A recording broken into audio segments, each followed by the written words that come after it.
The Rottweiler had not moved from the crib in 4 hours. Keisha had watched the timestamp on the baby monitor advance from 11:17 to 3:04, and in that time Bruno had not moved, not to drink water, not to shift positions. He lay on the nursery floor with his back against the crib slats, and his nose pointed toward the window, and he breathed the slow, even breathing of a dog who had decided that this was where he was, and this would continue. Bruno was 5 years old and 108 pounds. He had been in Keisha's life since before her husband Terence, before the house, before any of the other things that had arrived and rearranged what she understood her life to be.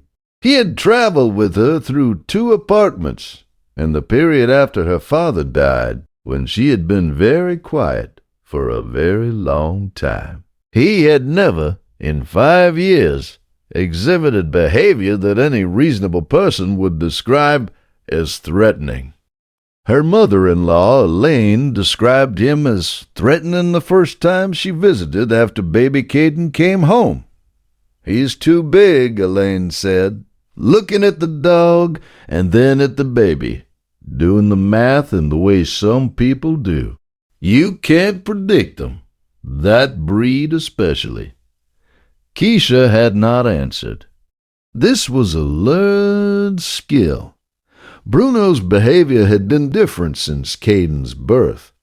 Not threatening different, quieter, more deliberate. He had begun doing what he was doing now, positioning himself in the nursery during the night, which was not where he had slept for 5 years.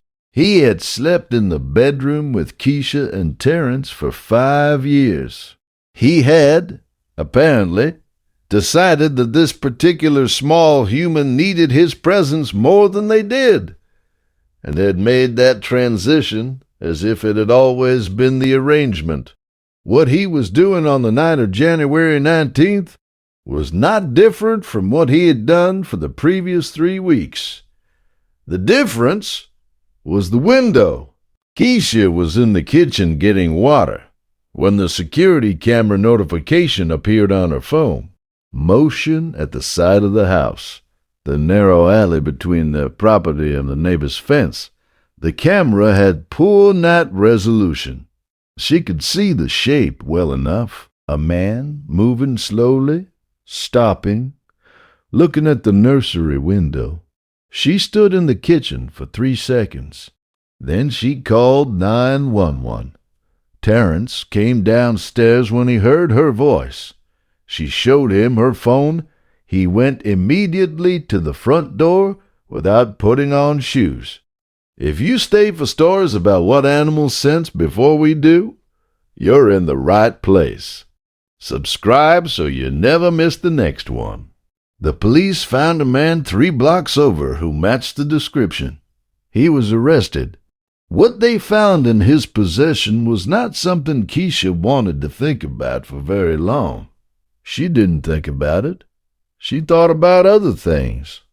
She thought about Bruno, who had spent 4 hours lying with his back against her son's crib, with his nose pointed at the window that was between the room and the alley. She thought about what the animal behaviorist said when she called her the next morning.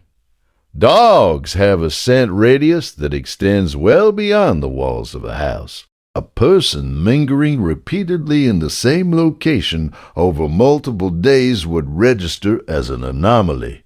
Bruno had almost certainly been detecting a presence in that alley. Scent, sound, pattern, for longer than one night. She thought about 3 weeks of a 108-pound dog who had decided, without being asked, that the nursery was where he needed to be. Elaine visited again in March. She brought a casserole. She put it on the counter and stood in the kitchen doorway and looked at Bruno, who was in the living room with Caden's bouncer positioned next to his left side, the 2 of them attending to the ceiling fan with mutual interest. She was quiet for a moment. She said, He's good with the baby. Has your dog ever done something protective that you didn't fully understand until later? Tell us in the comments. These stories deserve to be heard. Keisha said yes. He is. She didn't say anything else. She was getting better at that, knowing which things needed to be said and which things the room already knew. Caden is 14 months now. He has recently discovered that Bruno's tail is something that can be held onto while attempting to stand. Bruno has not adjusted his tail availability 1 degree in response to this. He stands very still and lets the small hands find purchase and waits until Caden is stable. He does not position himself at the nursery window anymore. He hasn't since January. Every guardian deserves to be recognized, even the ones who were called too big, too dangerous, too unpredictable. If stories like this matter to you, subscribe so you never miss the next one. Keisha thinks about that word sometimes. Unpredictable. She has come to believe it means something different than she used to think it did. She has come to believe that what it really means most of the time is, I don't know what this animal is paying attention to.